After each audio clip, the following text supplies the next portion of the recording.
Phew! We are now nearing a place that is very close to the border, where they make something very particular to Belgium. The realization kicks in that this is also the end of my Euro trip. Time for me to conclude that question, feeling more at home in India than I do in Europe. And why?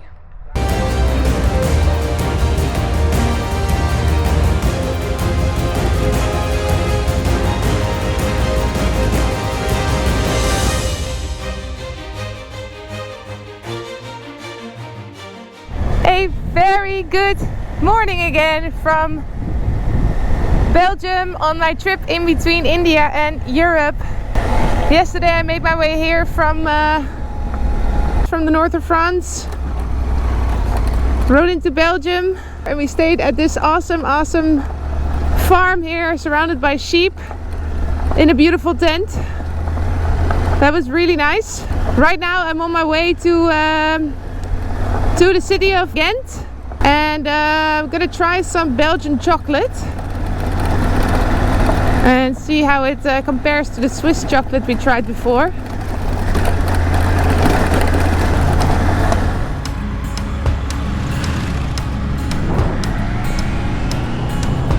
There's one thing that you immediately notice here in Belgium,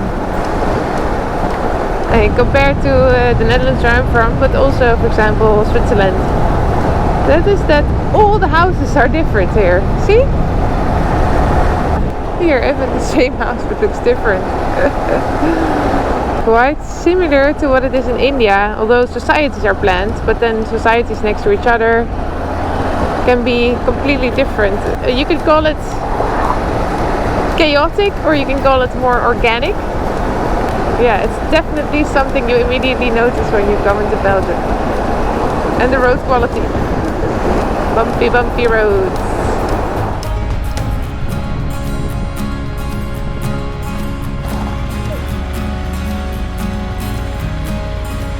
Time to try some chocolate. Dag dames. Ja, goedemorgen. Goedemorgen. Goedemorgen. Hoe gaat het? Ja, goed. Goed? Ja, hier ook. Ja, zeker. De chocolaterie. Ja, jullie komen uit Nederland? Ja. Kom, We lag op de route gelegd. Oh, iets proeven. Dat is een goed begin. Beetje hazelnoot? Ja? Ja, je hebt je witte met hazelnoot, Oh, ja. met pure chocolade binnenin. Heb je gezouten karamel hier, geschaafde geroosterde amandeltjes, dat is extra ook lekker. krokant. Een 5-tal jaar geleden heb ik dan de zaak eigenlijk overgenomen van mijn vader. Ja. En zijn we dan ook verhuisd van stad naar het platteland. En we doen chocoladeworkshops, soms voor bussen. Amerikanen, Canadezen. Oh, wat leuk! Die komen hup over zee. Ja. Die stoppen hier in Gent-Terneuzen. Ja, een klein bezoek. Die komen bij mij voor een chocoladeworkshop. En dan zijn die weer hup. Zijn ze weer weg? Ja, zijn ze weer weg. Kijk eens naar jouw doosje. Land. Vind je dat mooi? Ja, heel mooi. Ja? Van allerlei kleurtjes een beetje wit, een beetje ruby chocolade. Fancy. De laatste nieuwe met lavendel. Fantastisch. Ja, de Provence komt je tegemoet tegen ons. Oh la la la la. Binnenkort komt er een bierpraline bij. Oh echt? Ja, we zijn ook een bierland. Onze hazelnoten, Ja.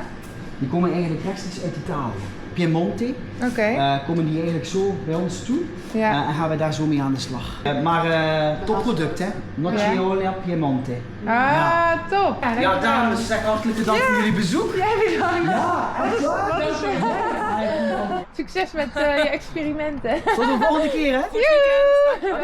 Alright, that was really nice here at Van Ecke Chocolaterie, just outside of Ghent. It's a family that's been making chocolate over 4 generations. So he's the 4th generation, Stefan. And his daughter also really likes chocolate, so she probably continue the legacy.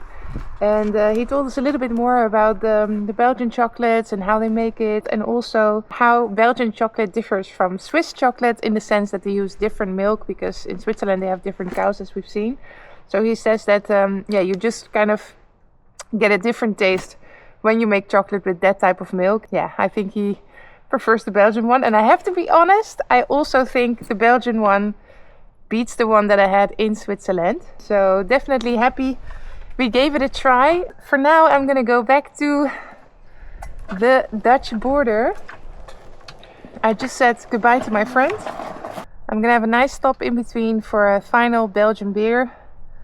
And yeah, just a moment to think back about everything I've seen on the way. So it's 1.5 hours. Let's go.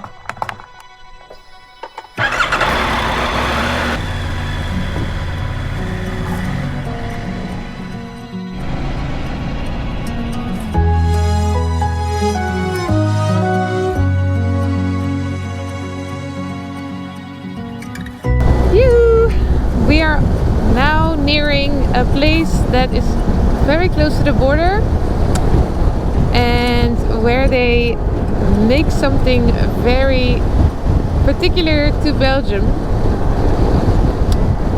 and that is of course beer. Of course Belgian beer is known, but another thing that's particular to Belgian beer is that it's often made on the Abbey.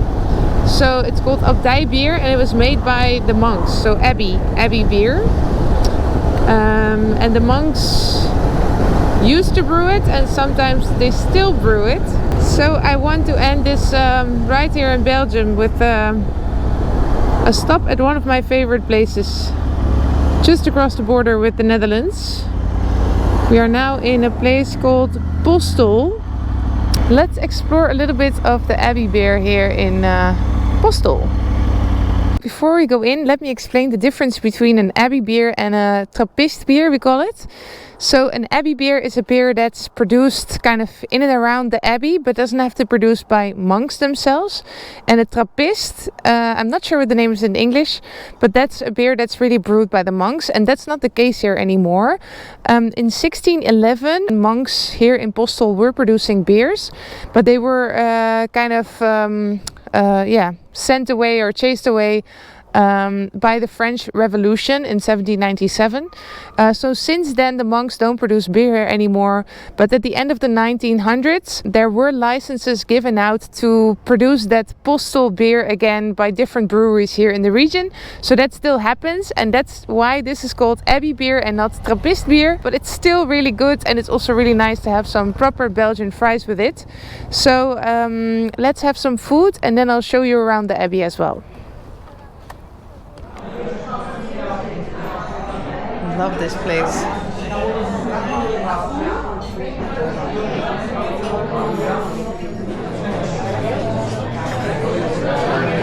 So this is a typical Abbey beer from Postel, and this is a blondie. So let's try it.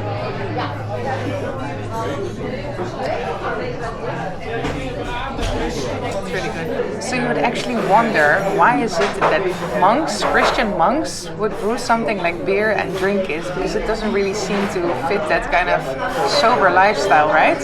But actually in the medieval times, for example, water used to be contaminated a lot of times. So there used to be bacteria in that, etc., etc. So it used to be safer because the beer didn't have certain pathogens that water used to have, and it was easier to preserve it since it was fermented. So that's one reason why they drank beer, and they drank it on a daily basis. Also because it had higher nutritious value. So obviously there was less alcohol in it, but the kind of small beers, as they call it, had less alcohol and was also drank by children as well.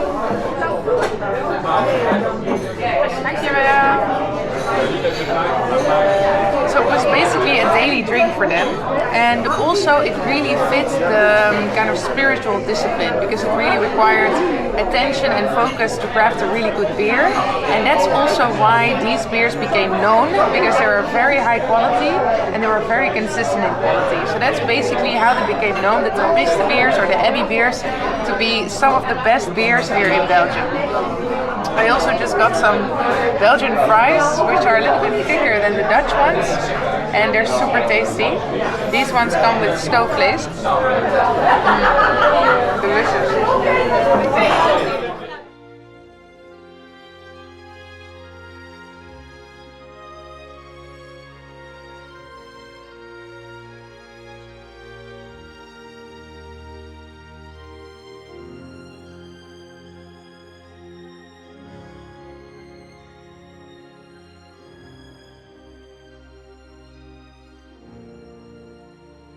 With red cheeks after that one Belgian beer. that I drank here at the Abbey, the realization kicks in that this is also the end of my Euro trip. And yeah, time for me to conclude that question, living between India and Europe and feeling more at home in India than I do in Europe, and why. And I think the answer lies in the belief that was gospeled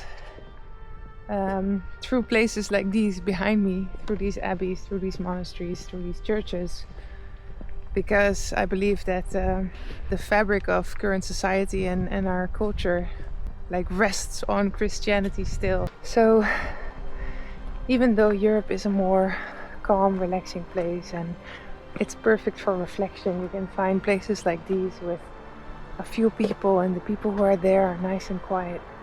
It was a perfect environment for me to travel around with these questions in my head. But I have come to realize that the culture in India and what I missed over this period of time is just the beautiful social chaos that is out there, and that these celebrations that happen, you know, regularly and randomly right into a village, and they're celebrating, dancing, listening to music. And it's just beautiful, and that's something that you rarely see over here, and I'm missing that. What I've also said when I was there on the Swiss Alps, that here they open their hearts for a few people, and in India people have their hearts wide open for anyone to join in and celebrate life with them. So I think that's what I'm missing a lot. I'm missing that soul, I'm missing that joy that is just shared with anyone who passes by. And obviously the main thing I'm missing is Indian food, Indian homemade food. So I can't wait to make my way back to India. And despite the fact that I'm really thankful that I could make this trip in Europe, looking at it with new eyes, but I think I definitely got my answer. I definitely know why I feel more at home, and that is because no matter who you are, where you're from, you're always included in India, and life is basically one big celebration. And it's always easy to connect to a person you didn't know a few seconds before. So I can't wait to go back home to Shrawan, to India, and see you there on our next ride. So thanks a lot for watching these series between India and Europe, and I'll see you soon in India. Dat is iets anders, maar dat was toen de tijd van de paramilitair.